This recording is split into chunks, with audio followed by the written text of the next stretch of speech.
हरे कृष्णा। आज के प्रसंग में मिलकर प्रवेश करते हैं। विदुर एक दासी पुत्र थे, पांडु के भाई, पांडवों के ताजश्री। धर्मराज थे, धर्म से ही चलते थे और उसी मार्ग को सत्य मानते थे। विदुर ने द्रौपदी पर अत्याचार पर विरोध किया, परंतु द्वीत सभा में बाकी सब मौन रहे। इसी कारण महाभारत के युद्ध में सब मारे गए।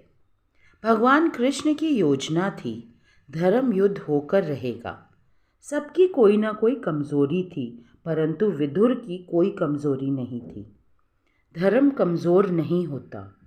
भगवान को पता था, अगर विदुर ने कौरवों की तरफ से शस्त्र उठाया तो कौरवों की जीत निश्चित है। अगर विदुर शस्त्र उठाते तो युद्ध का परिणाम कुछ और होता। विदुर को लड़ने से कैसे रोका जाए, भगवान ने इसकी योजना बनाई। वो शांति दूत बनकर धृतराष्ट्र की सभा में गए और पूरी बात रखने के बाद अंत में कहा, पांडवों को 5 गांव लौटा दो तो ये युद्ध टल सकता है।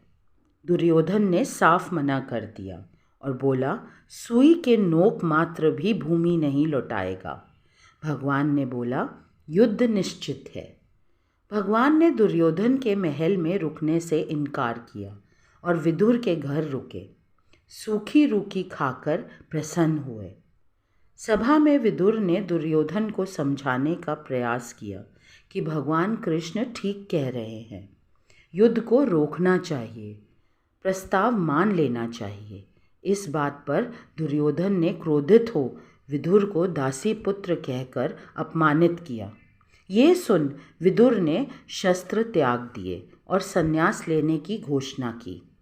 भगवान की योजना सफल हुई। विदुर ने पूरे महाभारत के युद्ध काल में तीर्थ यात्रा की और युद्ध के अंत में लौटे। धर्म को हराया नहीं जा सकता। धर्म पर चलना कठिन अवश्य है, परंतु जीत निश्चित है।